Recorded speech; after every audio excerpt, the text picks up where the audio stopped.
Charles, there is a lot of conflicting information here, and there has to be someone who has the answer to primarily the talking points that Ambassador Susan Rice used to facilitate her appearance 4 or 5 days afterwards when she made the rounds on the Sunday shows.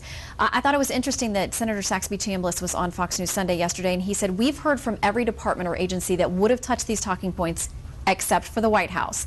They all say they didn't change them. Now, the White House has said they did make a change to one technical reference to the consulate. But where does the answer lie, Charles?"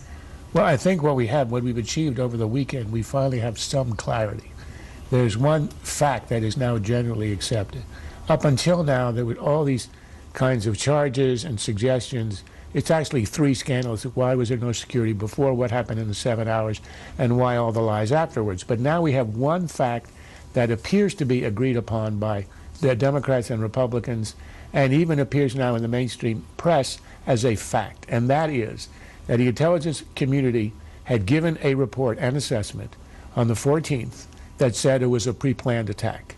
And when Susan Rice spoke on the 16th, it all of a sudden had become a riot out of control. There's some dispute over what Petraeus had said, but put that aside. That means that between the 14th and the 16th, between the intelligence assessment and the White House, something changed. Someone changed it. That seems to be agreed. So that's now clarity, because it leads to a clear question. Who changed it? Why? What exactly was the nature of the change? And the most suggestive and damaging was the change made to protect the administration line in a heated election that Al-Qaeda was on its heels, which Obama was repeating at every stop in the campaign. So now we can all look at that, and that's the question. Dianne Feinstein, who's the chairman of the Senate Intelligence Committee, and a Democrat said, we have to get the answer to that. So the answer is going to be somewhere.